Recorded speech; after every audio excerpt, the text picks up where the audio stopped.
White House Chief of Staff John F. Kelly held a surprise news conference on Thursday that, while wide-ranging, clearly was intended to send one message that he feels secure and satisfied in his job, and frustrated with press reports to the contrary. "I don't believe, and I just talked to the president, I don't think I'm being fired today.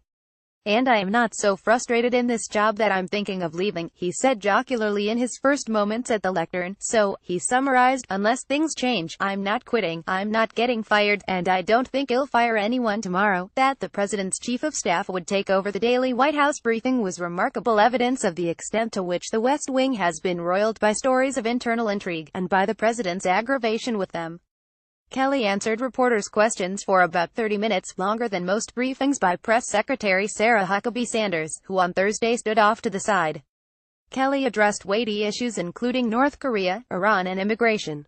But perhaps his most revealing comments were on how he sees his job of managing an all but unmanageable president, who in off hours can upend any staff plans with a provocative post, or 5, on his Twitter account.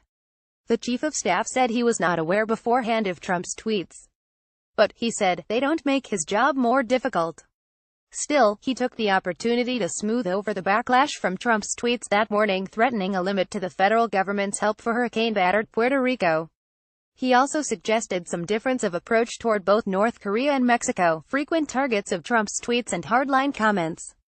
Kelly suggested that his hands-off attitude to the president's tweets reflected his broader sense of his job.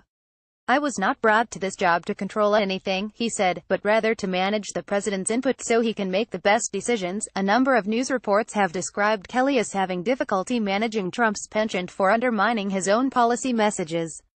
Trump recently has tried to tamp down suggestions that Kelly was on the verge of resigning or being fired, contending that Kelly would be chief of staff for 7 more years, to the end of a second Trump term.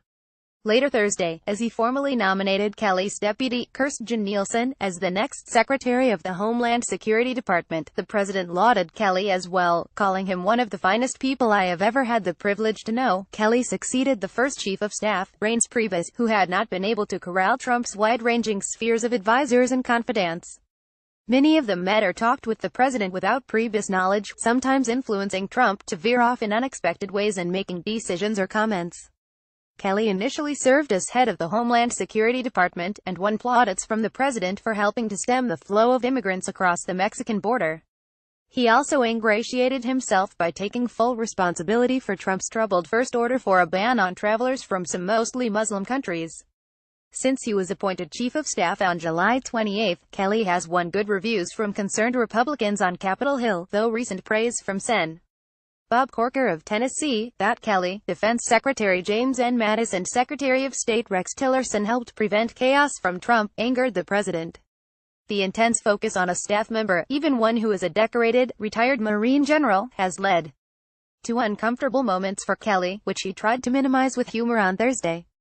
In August, he was photographed looking skyward as Trump gave equal blame for the violence in Charlottesville, VA, to both the white supremacists and the anti-racism counter-protesters.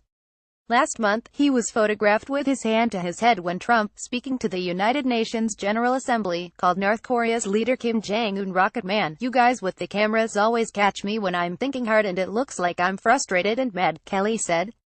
Trump had told reporters at the White House on Saturday that Kelly loved his job more than anything he's ever done.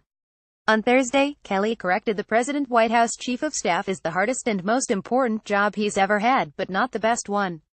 That, he said, was being an enlisted Marine sergeant infantryman. On several issues, Kelly also sought to clarify comments from Trump in ways that went beyond stylistic.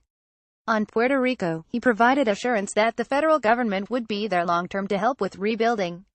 When he talked of Mexico, Kelly emphasized his great relationships with Mexican officials, and put much blame for drug traffic on demand from American users. Kelly said, as Trump has, that his biggest fear is North Korea's nuclear ambitions.